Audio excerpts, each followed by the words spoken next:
করে ধন্য হবে, একটা সুন্দর পথ পাবে, বাঁচা বৃদ্ধির পথ পাবে, তাদের গ্রহদোষ কেটে যাবে, সৎনামে দীক্ষা হবে। কিন্তু আসলে আমাদের ভিতর ত্রুটির কারণেই আমরা এইভাবে হতে পারছি না। এজন্য ঠাকুর বলছেন নিজেকে আগে জানার কথা বলেছেন, আগে জানো নিজেকে। এই জন্য দেখেন শুধুমাত্র এই কথা নয়, দাদাই এই সুজয় এরা ইষ্টভৃতির কথা বলেছে, দাদা ইষ্টভৃতির কথা বলেছে। কিন্তু ইষ্টভৃতি আসলে শুধুমাত্র ঠাকুর প্রচলন করেন নাই, ভগবান শ্রীকৃষ্ণ নিজে বলেছেন ইষ্টভৃতি করার কথা। আপনারা তো শ্রীমদ্ ভাগবত গীতা, ভগবান শ্রীকৃষ্ণের মুখ নিঃসৃত বাণী কোনটা? ভগবান শ্রীকৃষ্ণের শ্রীমদ্ ভাগবত গীতা নাকি? গীতা না? আর গীতা হয়েছে ধর্মগ্রন্থ, মূল ধর্মগ্রন্থ আমাদের। এখনো আমরা বলি গীতা আমাদের মূল ধর্মগ্রন্থ নাকি? সেই গীতায় 3 অধ্যায়ে 12 নম্বর শ্লোকে বলছেন যে আমারে না দিয়ে খায় সে চোর। এবারে বলুন যে যারা নাকি এত বড় কথা বলছে তারা কি দেয়? ঠাকুর বলছেন ভালোবাসিস অনেক, বলিস নির্দেশ মেনে চলিস না, ঠিকই জানিস প্রকৃতি স্বার্থ ছাড়া মানিস না। কি বলছেন? ভালোবাসি অনেক কিছু কই, ঠাকুর অনুকূল চন্দ্র কি জয় জয় ফাটিয়ে দেই, ভগবান শ্রীকৃষ্ণ কি জয়, অথচ ভগবান শ্রীকৃষ্ণের কথা আমরা মানি না। কিরকম মানি না দেখেন, আমরা আগে কিন্তু থিওরি ধর্মং তুন সাক্ষাৎ স্বধর্ম, ধর্ম হচ্ছে ঈশ্বরীয় বিধান, আইন, এই আইন মাফিক আমার চলতে হবে নাকি? এই আইন আমরা কোথায়, এই বিধিটা আমরা কোথায় পাবো সেটাই কিন্তু আমরা যাই, সেইখানেই হলে ধর্ম আলোচনা হয়। ধর্মং তুন সাক্ষাৎ দেখেছেন, যা মানুষের জাগতিক এবং পারমার্থিক জগতের কল্যাণ করে তাই হচ্ছে ধর্ম। তাই ধর্মং তুন সাক্ষাৎ স্বধর্ম, অর্থাৎ ধর্ম হচ্ছে ঈশ্বরীয় আইন, সংবিধান। যে সংবিধান আপনার মানতে হবে, আমার মানতে হবে, সবার মানতে হবে, এই বিশ্ব ব্রহ্মাণ্ডের সবাই মানতে হবে এই বিধান। এই জন্য ঠাকুর বলছেন বিধি তোমায় বাসবেন ভালো, স্বার্থ তাতে কি, তুই না ভালোবাসলে তাকে ছাইয়ে ঢালা ঘি। এবারে দেখেন আমরা ভগবান শ্রীকৃষ্ণের দোয়াই দেই, অথচ 3 অধ্যায় 12 নম্বর শ্লোকে বলছেন যে আমারে না দিয়ে খায় সে চোর। আর ঠাকুর তাই করাই নিচ্ছেন যে তোরা আমারে দিয়ে দুহাত পেতে বসে থাকি। এক দাদা দেও ঘরে, সে ঠাকুর বলছেন যে আমি প্রত্যেক ঘরে, এই দাদাই বলছেন প্রত্যেক ঘরে ঘরে আছি, আমি দুহাত পেতে বসে থাকি, আমাকে কিছু দে। এবারে এক দাদা আসছে প্রণাম করে বসছেন, ও দাদা আপনি কি এ মাসের ইষ্টভৃতির টাকা ছেড়েছেন? হ্যাঁ ঠাকুর ছেড়েছি। কত টাকা ছাড়ছেন? 30 টাকা। কেন? আমার হাতে 27 টাকা ইয়ে পুষলো কেন? আর 3 টাকা কোথায় গেল?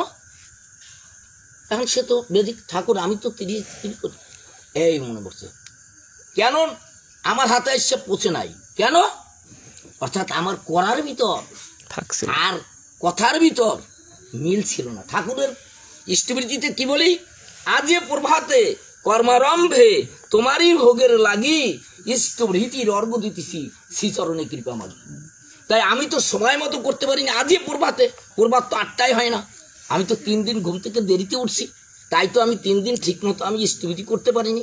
এই 3 টাকাই মনে হয় ঠাকুরের হাতে পৌঁছে নাই। এইভাবে সংশোধন আমাদেরকে করেছেন। এক দাদা ইষ্টভৃতি করেন নাকি এরকম যাজন করছেন, তা যাজন করার পর এরপরে দীক্ষা নেছে, ইষ্টভৃতি করছে। হ্যাঁ রে, কি বুঝাইছে যে ঠাকুরকে দিলে তোমার একটা যদি দাও তাহলে 5টা হইবে, 5টা দিলে 25টা হইবে, অসুবিধা নাই। ঠাকুর এমনি ভাবে এইরকম বুঝাইছে। তো বুঝাইছে যে কারণে যে আমি এই পামু সব তার আশায়, হ্যাঁ সে দীক্ষা নিয়ে ইষ্টভৃতি করাতে চান, এত টাকা পাঠায়, তার অভাবে বুঝেন, তার সমস্যাই সমাধান হয় না। এবারে একদিন ঠাকুরের কাছে গেছে, ঠাকুর আমি এই কারণে দীক্ষা গ্রহণ করছি, আমি হিসাব নিকাশ করে দিছি এত টাকা, আমি ইষ্টভৃতি পাঠাইছি, কই আমার তো কোনো পরিবর্তন হয় না, আমারটা ফিরিয়ে দাও, আমার টাকা ফিরিয়ে দাও। বলছে তোর টাকা ফিরিয়ে দিবি? বড়দাকে ডাকলেন তখন, বড় খোকা এর টাকাটা একটু ফিরিয়ে দে, কত টাকা হয়েছে হিসাব নিকাশ করে, যত হিসাব হয়েছে তার কাছে পাঠানো আছে। এই যে দীক্ষা দেওয়া হয় না, সাথে সাথে ওখানে রেকর্ড হয়, ওই যে লেখা লয়ে যায় ঋত্বিক দাদারা, সব রেকর্ড হয়। এবারে যে কত টাকা পাবি, পাইবে, সব দিয়ে দে। যে যাওয়া দর্শে ঠাকুর ডাকলেন, মনে এদিকে শোন, তুই এখানে এই টাকাটা নিয়া কিছু দূর যাওয়ার পর একটা দেখবি যে একটা দোকান আছে, এই দোকানে ওই মানে কিছু কিনা 3টা বস্তু আছে, 3টা রুটি কিনে 3টা রুটি দিবি, ঠিক আছে? 3টা জীব আছে, সেখানে 3টা দিয়ে দিবি, সেখানে দেখবি এইটার অবস্থা কি হয়। তা হে কিছুদিন ওই টাকাটা লয়ে খুবই গেছে, মনে তো খেপ আছে। এবারে গেলেন, যাইয়া দেখ একটা দোকান আছে, সামনে 2-3টা কুকুর আছে, 3টা রুটি কিনে 3টা কুকুরে দিল, খাওয়ার সাথে সাথে 3টা মারা গেলেন একই। এখন দোকানদারের ধরছে যে এই কুকুর কেন মারা গেল, এই রুটির ভিতর কি বিচার বিশ্লেষণ করে দেখা গেল যে কুকুরের মধ্যে রুটির ভিতর কিছুই নাই। কেন ওই রুটি আবার আর একজনে খাইছে, আর তো কিছু হয় নাই, এই ধরা পড়ছে। ঠাকুর আমি এইরকম অপরাধ করেছি, এই আবার ব্যাক করে বলছেন কিরে, ঠাকুরের কাছে যাই কেঁদে কেঁদে বলছেন, ঠাকুর আমি অপরাধ করেছি, আমি তোমাকে বুঝতে পারিনি, আমি চিনতে পারিনি ঠাকুর, আপনি আমাকে ক্ষমা করেন ঠাকুর। বলছেন কি করবি এখন, ওই টাকা ফেরত দিবি? কয় হ্যাঁ ফেরত জমা দিতে আইছি ঠাকুর। যা স্টিবিলিটি তো মহাযজ্ঞ, প্রাণ গালুতি সারিস না, সর্বপাপে তোরে যাবে, ঋষির বাণী তাও জানিস না। ঋষির বাণী ভগবান শ্রীকৃষ্ণ বলেছেন, আপনি যদি ভগবান শ্রীকৃষ্ণের কথা মানেন, ঠাকুরের এই স্টিবিলিটি মানতেই হবে। এক, ভগবান শ্রীকৃষ্ণ কি বলছেন অর্জুনকে, হে অর্জুন তোমার জ্ঞান ভক্তির দ্বারা আমার এই তত্ত্ববস্তু উপলব্ধি করতে পারবে না নাকি, সুতরাং তুমি যোগী হও। এজন্য ভগবান শ্রীকৃষ্ণ বলছেন, যে ব্যক্তি হৃদয়ে মনকে নিবিষ্ট করে যোগ সাধনায় মত্ত হয় সে ব্রহ্মপ্রাপ্ত হয়। কি বলছেন? যে ব্যক্তি হৃদয়ে মনকে নিবিষ্ট করে যোগ সাধনায় মত্ত হয় সে ব্রহ্মপ্রাপ্ত হয়। দেখেছেন কি এই এই যোগ সাধনায় কোন জায়গা চিন্তা করতে করছি, কোন জায়গা 2 ভুরুর মাঝে আজ পর্যন্ত এত ভগবান শ্রীকৃষ্ণের দোহাই দিয়ে চলছে। ভগবান শ্রীকৃষ্ণের এই কথাটা কি বলছে কেউ, যে তোরা এখান থেকে চিন্তা করবি, আর আমরা কেউ এই পালন করবো না। ঠাকুর এইটা ভুল ধরাই দিতে গেছেন। শোনেন একটা কথা, আমাদের 14 দিনের একটা লিডারশিপ ট্রেনিং গেছে, প্রাইমারি হেডমাস্টার, সেখানে আমি একটা ট্রেনিংয়ে গেছিলাম। তা ট্রেনিংয়ে যাইয়া একটা পর্যায়ে আছে পোলাপানের যে ব্রেইন ট্রেনিং, যে সময় দেখেন ঠাকুর যেটা বলে গেছে সেইটা ব্রেইন, অর্থাৎ যেটা মাথায় কিছু ঢোকে না, কয় দাদা বা স্যার আমার পোলায় কিছু পারেন, একটু ওর দিকে খেয়াল রাখেন নাকি, এরকম কয় না? এই মস্তিষ্ক বিকাশের জন্য কি করতে করছে? মেডিটেশন, যোগ। আমরা করব না, ভগবান শ্রীকৃষ্ণ বলছেন আমরা করব না, ঠাকুর অনুকূল চন্দ্র চিৎকার দিয়ে করছে আমরা করব না। ঠিকই এই বিশ্ববাসী ওই মুসলমান যারা আছে তারা পালন করবে। আপনারা থানকুনি পাতা খান না, কিন্তু মুসলমানের যারা থানকুনি পাতা পাবেন না। আমরা খাবো না, আমরা গ্রহণ করবো না, কারণ আমাদের অহংকার। ধরো একটা থানকুনি পাতা কেন কেন ঠাকুর দীক্ষার মধ্যে একটা থানকুনি পাতা বলে দিলেন? আমরা কি জানি? ঠাকুর বলছেন শ্রীবিগ্রহের মন্দির ভেবে যত্ন করি সবটাকে স্মরণপটু রাখিস, তাকে বিধিমাফিক চালাস, তাকে আমার দেহটাকে বিধিমাফিক চালাতে হবে। কেন বলছেন?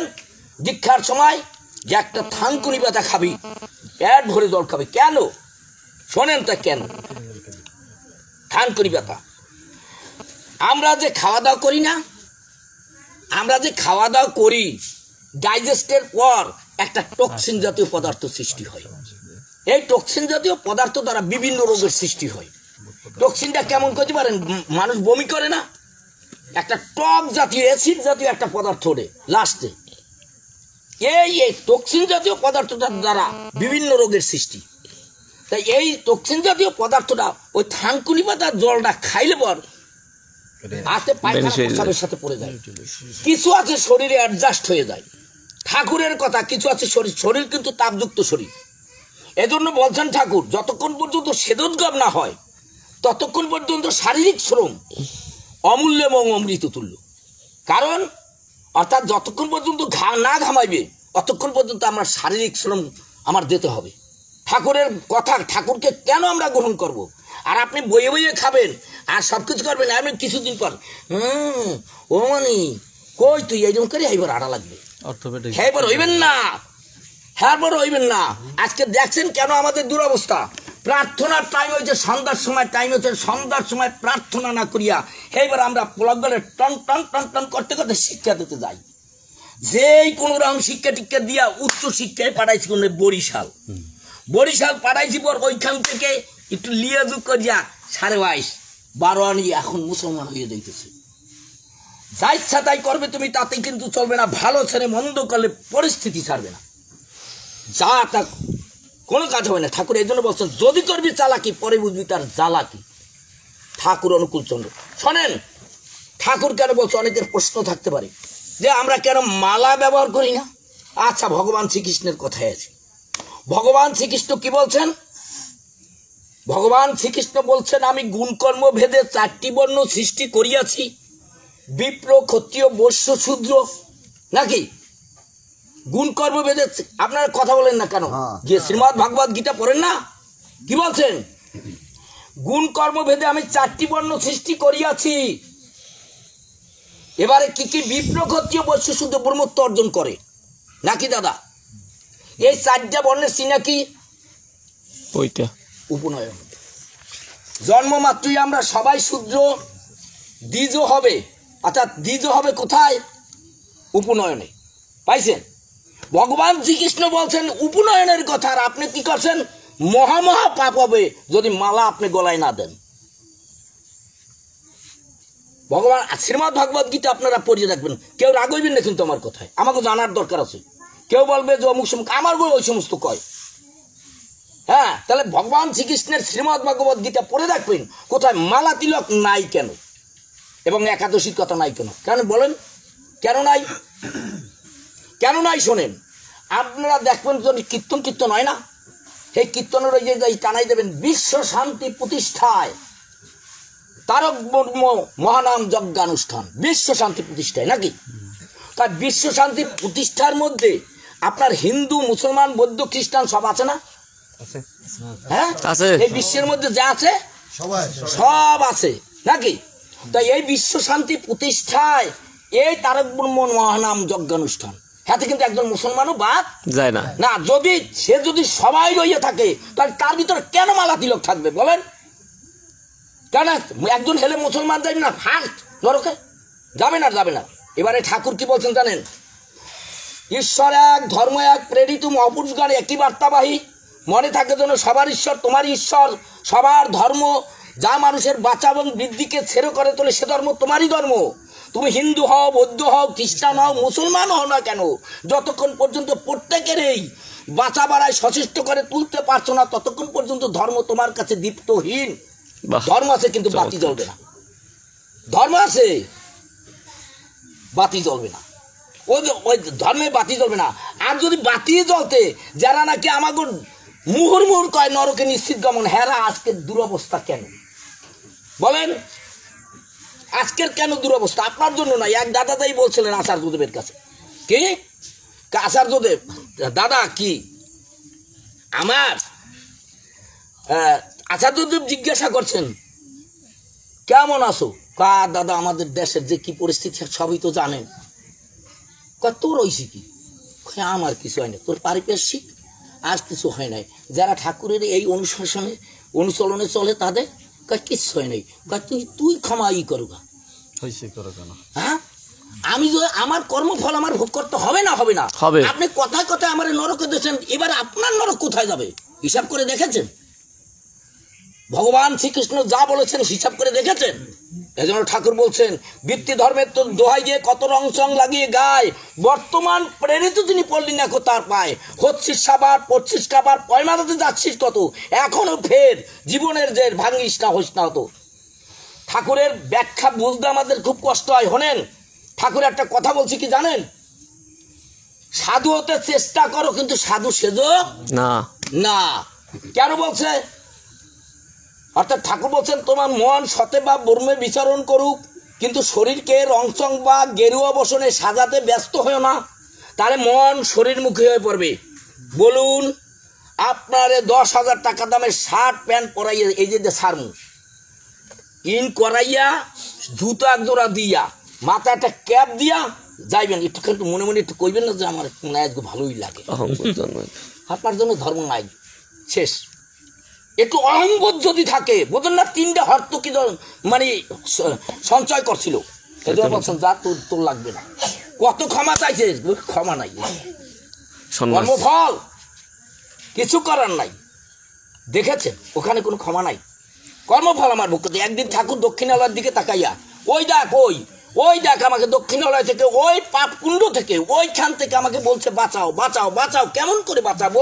আমার সমস্ত শাসনভার প্রকৃতির কাছে দিয়ে দিয়েছি, যেমন কর্ম তেমন ফল। এখানে তো কিছু করার নেই। এজন্য বলছেন ঠাকুর আগের করা কর্ম যত প্রসাব করে ফল, দায়ী জানি জীবের কিছু দিয়ে বলা বল, ইহকালে করবি জাতি উন্নতি বা অবনতি, সেই ফলই তোর কর্মের স্থির পরলোকে তোর গতি। ঠাকুরকে আমরা ধরেছি, আপনার দেখছেন হাতিকে কোনদিন নিজের দেহ নিজে দেখতে পারে না, কেন?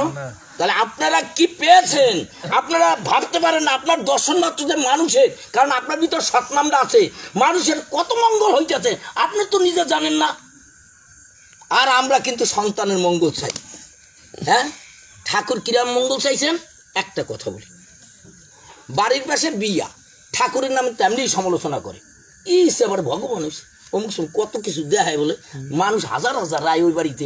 আবার ভালো করেছে মাথা খারাপ। আমাকে দেশের একটা ছেলে ছোট হুজুর, এতটুকু ছোট হুজুর, বুঝছেন, এই যে এতটুকু, হ্যাঁ বাচ্চা ছোট হুজুর, এখন ছোট হুজুর, এখন হে আবার হয়েছিলি কি একটু পাগল আইস আইকাই মনি তুই কি খাবি? কিছু খাবো না, আকর একটু ফুদেছে দেশে আনো, যারা ফুদে হি ভালো হয়ে যায়, যা লইগে যাও। আপনাকে এই স্তর দিয়ে কত গেছে আমাদের ওই দেশে, এখন ছোট হুজুর, এখন ওই তেজে আমাকে ওই দেশের ওই যত খাল আসলে সব আসলে বোঝাই হাজারে হাজারে মানুষ ছোট হুজুর, কথাটা বুঝছেন? এখন ওই জায়গা যেই এই দেখেন যখন এইরকম একটা কিছু হয় তখন কিন্তু মানুষ হাজারে হাজারে যায়, জমায়েত হয় যে আমি কিছু যাই, ওখানে আমরাও যাই দেখেছি। কিন্তু যেই একটা কমিটি গঠন করছে, কমিটি গঠন করিয়া হে এবার মানে সাদার মতো দর্শক যারা এই জায়গায় আইবে কিসের জন্য, এই মসজিদের দান কল্পে 100 টাকা করিয়ে দেবে, বেশি না, 8-10 দিন চলছিল, হেরবানার নাই, আর ফুটে কাছায় না, দেখেছেন, আর হুতে খাজায় না, খাজায় না, গেছে গিয়া, দেখেছেন সেই ব্যবসা, বোঝেন এই ব্যবসা। তা ঠাকুরের চিন্তা করে আবার হ্যাঁ কখন চিন্তা করবে? আমরা মনে করি আমরা সব, কথাটা বুঝছেন। তা যাই হোক, এখন সবচেয়ে বড় কথা হয়েছে আমরা ঠাকুরকে কিন্তু ধরেছি, আমরা যে কি পেয়েছি আমরা তো একবার বিচার বিশ্লেষণ করতে পারলাম না। ঠাকুর বলছেন তুই কি সাধনায় সিদ্ধি লাভ করতে চাও, মাত্র 48 ঘন্টা এই নাম ধান কর, 48 ঘন্টা, এই 48 ঘন্টার ভিতর দেখবি তুই কি পাও। খালি সবসময় এর ভিতর যা করো। আপনি সিরিয়াকোটা দেখছেন, ঠাকুর কিন্তু কইছে সিরিয়াকোটা দেখছো, হা ঠাকুর দেখছে সিরিয়া কিরাম করে। আপনারা তো গ্রাম্য মানুষ, সিরিয়াকোটা নিজেরাই সিরিয়াকোটা কয় ঠাকুর ওই কাইয়াল একজনের লাড়ে, তবে কাইয়াল যেটা লাড়ে সেটা আরো তো কাম করে, বাবা দিয়ে ধান লাড়ে নাকি, কয় যদি বাচ্চা কান্দে যে না তার দুধ কান্দে লাগবে, এই জায়গাতে দুধ দেয় নাকি। এখন ওদিকে আরেকজনের ঢুকরুত ঢুকরুত করে, কাইয়ালটাও লাড়তে আছে তালে তালে নাকি, কিন্তু মূল লক্ষ্য থাকে কই সিরিয়াকোটা, হাতের দিকে পাটটা না পড়ে, লক্ষ্যটাকে তালে তালে, তালটা জানি বেতাল না হয়, এই তালের যদি বেতাল হয় কোনো কাজ হবে না, আপটাই শেষ, এককালে শেষ।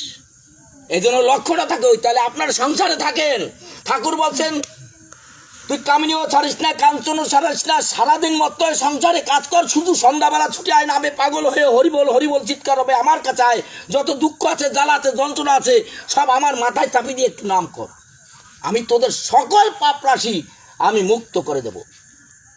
এরা কিসে কইছে? 72 দিনের ভাববাণী সংকলিত একটা পুণ্যপুঁথি রচনা হয়েছে, এটার নাম, গ্রন্থটার নাম পুণ্যপুঁথি। ভাববাণী কিরকম? ভগবান শ্রীকৃষ্ণের কিন্তু ভাববাণীর দ্বারাই শ্রীমদ্ ভগবদ গীতা রচিত হয়েছে। আপনারা একটা কথা শুনতে যান, ট্রাই করবেন মিথ্যা কিনা সত্য। কিন্তু যখন ভাববানী অবস্থায় কথা বলছে তখন কিছু ধরতে পারে নাই। এবারে বলছে প্রভু আপনি যে কথাগুলো বলছেন আমি তো ধরতে পারি নাই, আপনি তো দয়া করে বসেন। কয় আমি যে ভাবান্বিত হয়ে কথা বলেছি সে কথা এখন আর আমার মনে নাই। তবে এখন আমরা কিভাবে পাই? তুমি যদি প্রশ্ন করো তাহলে প্রশ্ন উত্তরের মাধ্যমে আমি কিছু বলতে পারি। এই জন্য বলিলেন সঞ্জয় কহিলেন শ্রীকৃষ্ণ বলিলেন, দেখছেন এইটারে বলে অনুগীতা শ্রীমদ ভগবত গীতার। যা প্রশ্ন করছেন তাই পাচ্ছেন, এছাড়া যা আসলে সব বিদে হয়ে গেছে গিয়া, বুঝছেন? কাজে এই জন্য ঠাকুর কি বলছেন জানেন? খেয়াল মাফিক ভজলে গুরু হতে মানুষ হইলি গরু। আমি আর একটা কথা কম, যেহেতু ধ্বনি দিয়ে দিছি আর আগে, আপনার অনুষ্ঠান সঙ্গ শেষ করছি, ওদিকে রান্না একটু দেরি, এই একটু সুযোগ পাইছে, যাক ঠিক আছে, এক বিদেশে যাবে। একটা কাহিনী কোন ঠাকুর, বিল্লা ডাকাইত আছে, বিল্লা ডাকাইত, বুঝছেন? হে খুন ডাকাতি সবকিছু লইয়া হে একটা মানে দেখার সাথে সাথে সরকারি ভাবে ঘোষণা হয়ে গেছে গুলি। এখন অভাবগ্রস্ত হৃদয় ব্রহ্ম জিজ্ঞাসা করে নাকি, নতুবা করে না নাকি? এখন ও তো চিন্তা করে আমি কেমনি বাঁচবো, আমার দেখলি তো, তাই একখানে একটা সৎসঙ্গ হইতেছে, যেমন এই বাড়িতে হইতেছে না, ওই জায়গার একটা খুঁড়িতে দেখলে তো আবার মানুষের যদি খোসাই দেয়, এই ভয়ও তো আছে। ওই কোনায় ওই জায়গা গোপনে খাড়াই দিয়েছে, কি কয় হনে। এখন দেয় কি যে ঠাকুর এমন কোনো বাঁচা বাড়ার মর্ম যা ঠিকই জানেন, ধর্ম তা বাঁচতে নড়ে, যা যা লাগে তাই নিয়ে তো ধর্ম জাগে। আজকের আপনি কি ওই আড়ি লাগাইবেন, ওই জায়গা নতুন নতুন মাড়ি দেখছি উড়েই থুইছে, আজকে সেইতে আড়ি লাগাইবে আর কয়েকদিন পর, আসার পথে বাঁধছে, সেইতে একটু আড়ি লাগাইছে না, হে গাছ ফুরেই উঠছে নাকি, অঙ্কুরোদ্গমন হয়েছে নাকি, ওইটা কি আস্তে আস্তে বাড়বে না বাড়বে না? বাড়বে। তাহলে আমার জীবনের কি বিদ্যা আছে না নাই? আছে।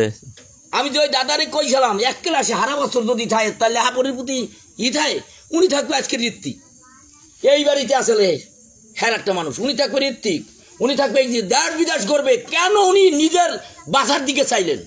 আমরা ঠাকুরের মাথার উপর দিয়ে আমরা বাঁচতে পারি না, আমরা নিজের বাঁচা নিজের বাঁচি। আমরা সন্তানকে বলি তুমি বড় হও, তুমি বড় হও বাবা, বড় হও। হ্যাঁ কেমনি বড় হইবে? এই যদি ওইটা একজনের সেবা দলে কয় বাবা তুমি বড় হও, হেলে কেউ এই দেশে আর ভাই থাকতে সবাই যে তার বাপ মায়েরে সেবা দেয়, কয় তুমি বড় হও, মানুষের মতো মানুষ হও। ঠাকুরের কাছে গেছে, কয় ঠাকুর আমার ছেলে একটু মেট্রিক পরীক্ষা দেবে, একটু আশীর্বাদ করেন। যা ঠিক আছে। এবারে কয় আয়ু পরীক্ষা দেবে তো একটু আশীর্বাদ করি, যা ঠিক আছে। তাই এরপর করতে করতে কয় ঠাকুর আপনি একটু আশীর্বাদ করেন, আমার ছেলে চাকরি লেগে অ্যাপ্লাই করছে, যা ওই দিবি আমি।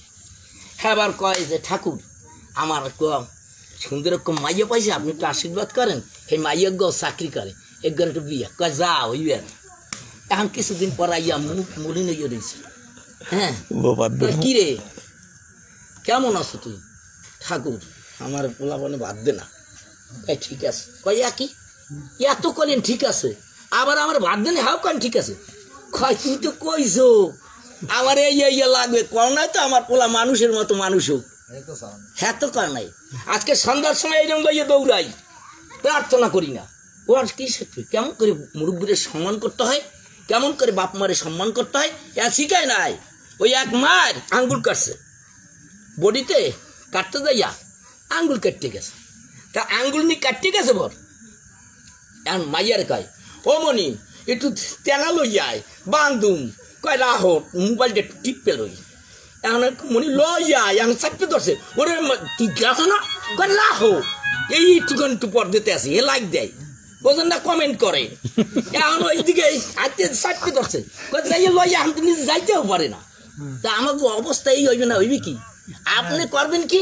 ঠাকুর দেখছেন ওই যে আপনার আর অর্জুনের ছেলে, হ্যাঁ অর্জুনের ছেলে অভিমন্যু, সে মাতৃগর্ভবতী হচ্ছে। অর্জুন বলছে ওই যে হেই ইসের চক্রগুজ্জ নাকি, সেইটার কথা ঢুকতে শেখছে। কেন ওই যে ঘুমন্ত অবস্থা আসলে, হ্যাঁ ঘুমন্ত অবস্থা আসলে, আর ঘুমন্ত অবস্থা আসলে ঘুমন্ত অবস্থা আসলে বিদায় ওই কথা শুনতে পারে না, কেমনি বাইরে হেলে কিন্তু অভিমন্যু শেষ নাকি, হেলে কিন্তু অভিমন্যু শেষ।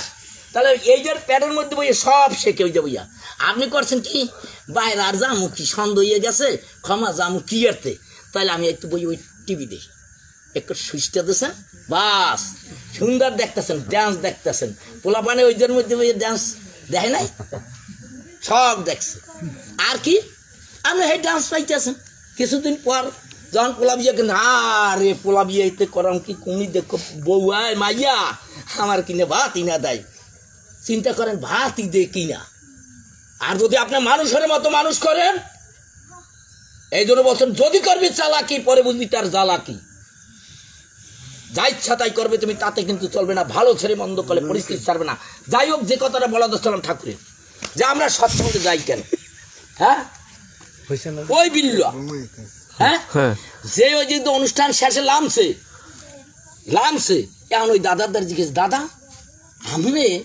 আপনারা এই যে কি করছেন কয় ঠাকুর গুরুদেবের অনুষ্ঠান করছি আমরা কয় এই অনুষ্ঠান করলে কি হয় এই হয় সব কয় সংক্ষেপে কই কারণ টাইম শেষ এবারে এই সব কিছু কয় আমার তো বাঁচাইতে পারবে ঠাকুর কে কি হয়েছে কয় আমার তো এইরকম সমস্যা দা বেটা ও কোনো সমস্যা নাই ও ঠাকুর নিমিষের ভিতরেই হয়ে যাবে এবারে পরদিন সকালবেলা ঠাকুরের কাছে লইয়া যায় বিল্লটা হাইতে লইয়া যায় ঠাকুরের তার সব ভাঙ্গে কইছে কয় এই শোন কি ওরে ওই চুল বড় হয়েছে না দাড়ি হয়েছে না এই একটু সব পরিষ্কার করাই আর ধুতি আর একটা পাঞ্জাবি পরাই নিয়ে আয় এবারে ধুতি ওই মানুষটা যদি ধুতি পাঞ্জাবি পরে যায় নতুন করিয়া তখন কেমন দেখায় এবারে দীক্ষা দেওয়ার পর এবার করছে তুই আমার ওই যে বাগান আছে না গাছের বাগান এই আর জল টল দিবি এই সেবা শুশ্রূষা তুই করবি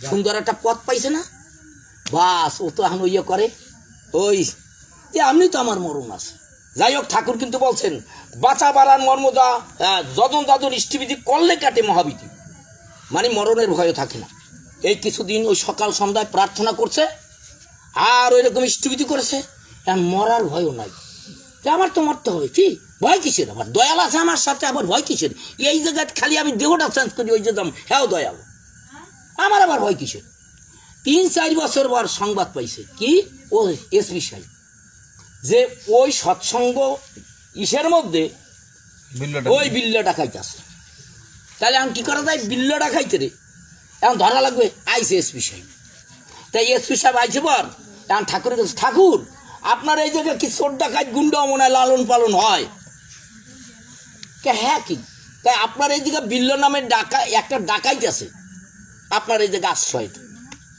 বলছে তা আমি জানি না ডাকাইত না চোর গুন্ডা বদমাইশ তা আমি জানি তবে একটা বিল্ল নামে মানুষ আছে আমার আশ্রমে আছে কয়া হ্যাঁ আমরা একটু চাই এখন মনি ডাককে লই আয় এখন বিল্ল ডাকাইতে ডাকতে মানে ডাককে আনতে গেছে আইনে খারাইছে বর কয় এই আপনার বিল্ল ডাকাইত কয় এই বিল্ল ডাকাইত তো এ তো না কয় আপনি যারে খোঁজেন হেই এই কয় তাই হে যদি এই হয় ঠাকুর তাহলে এইখানে আসলে কি এই চোর গুন্ডা বদমাশি ওই রকম ভালো মানুষ হয়ে যায় ভাই নিশ্চয় এখানে যারা আসবে তারা মানুষ এই জন্য বলছেন ম্যান মেকিং অর্গানাইজেশন মানুষ তৈরি কারখানা সৎসঙ্গ এখানে অন্য কিছু নয় যাই হোক আপনারা সবাই সুখে থাকেন শান্তিতে থাকেন ভালো থাকেন ঠাকুরকে মাথায় নিয়ে চলেন যারা পান নাই তারা স্টাডি করেন এইটুক আর আপনারা যেখানে যা কিছু হনেন ঠাকুর কিন্তু বলছেন নাম এবং নামই অভেদ নাম এবং নামই অভেদ হ্যাঁ নাম এবং নামই অভেদ কয় না এই যে নাম বীজ নাম এই নামের যিনি মালিক সে অভেদ নাকি তাহলে আমার ভিতরে যদি নাম চলে তাহলে তিনি সদা জাগ্রত আছেন নাকি এই জন্য ঠাকুর বলছেন কি অজপা নামে করোরে নেশা অজপা নামে করোরে নেশা অজপা নাম মানে কি শোনেন আমরা মাতৃ গর্ভে বসে একবার নাম পাইছিলাম আপনারা যারা সাধু সজ্জন ব্যক্তি তারা বেশি জানার কথা নাকি মাতৃ গর্ভে বসে একবার নাম পাইছিলাম নাকি সেই সময় কি আমার হাত চলছে হ্যাঁ মুখ চলছে না হ্যাঁ কিছু চলছে না হ্যাঁ না লাড়াচাড়া করতেছি না তাহলে আমি নাম করছি কেমনে মায়ের শ্বাস প্রশ্বাসের সাথে নাকি মায়ের শ্বাস প্রশ্বাসের সাথে ওই যে অজপা নাম, যে নাম জপ করছি না অথচ জপ হচ্ছে, সেই নামের সাথে নেশা করতে হয়েছে। কোনটা? প্রাণবায়ু, এই শ্বাস প্রশ্বাসের সাথে নাম করে। এছাড়া যদি গণনায় যান, শোনেন গণনার কথা কইছে ঠাকুর, বলছেন সত্যানুসরণে এগিয়ে যাও, কিন্তু মাপতে যাইও না কত দূর এগিয়েছো, তাহলে আবার পিছিয়ে পড়বে। এখান থেকে ওই নীলকমল বাজারে যদি যাইতে চান, তাহলে ওইখানে ওই কতদূর যাই যদি কয় আমি কয় পাও আসছি, একটু মাপতে দেই কোনটা মাই দেওয়া লাগবে, আবার এই জায়গায় এই জায়গায় যাইবেন সামনে, আইয়ে পড়ছেন কোমরে পিছনে। এবারে নাম করতে করতে উদ্দুস্তরে চলে যাবেন। উদ্দুস্তরে চলে গেলে সেখানে জীবাত্মা পরমাত্মার মিলন ঘটবে, সেখানে মিলনের মাধ্যমে নিজের ত্রুটি বিচ্যুতিগুলো ধরা পড়বে। আর সেইখানে যদি পায় না আমি কতবার নাম করেছি একটু গুণে দেহি, তাহলে আপনার গুণার মধ্যে মনটা চলে যাবে কি যাবে না? যাবে। তাহলে নামের যদি নিম্নগতি প্রাপ্ত হয়, অহংকার বেড়ে যায় আর কামভাব সৃষ্টি হয়। এই জন্য সাধু সজ্জন ব্যক্তিরা যারা বেশি ধার্মিক হয়, ওইভাবে চলে, তারা সাধারণত একটু ত্রুটি বিচ্যুতি থাকে, আলুনার দোষ থাকে। আর যারা এইভাবে চলে, ঠিক মতো চলে, তাদের ভিতরে ওই দোষটুক থাকে না, বোঝেন? অর্থাৎ অহংকার বেড়ে যায়, কামভাবের সৃষ্টি হয়। আর এই জন্য ঠাকুর বলেছেন অজপা নামে করোরে নেশা। তাহলে যত করেন উষায় নিশায় মন্ত্র সাধন চলাফেরায় জপ, যথাসময় ইষ্ট নির্দেশ মূর্ত করাই তো। যাই হোক, আপনারা সুখে থাকেন, শান্তিতে থাকেন, বাঁচা এবং বৃদ্ধির পথে এগিয়ে যায়, এই আশাবাদ ব্যক্ত করে আমি আমার সংক্ষিপ্ত আলোচনা শেষ করছি। জয় গুরু।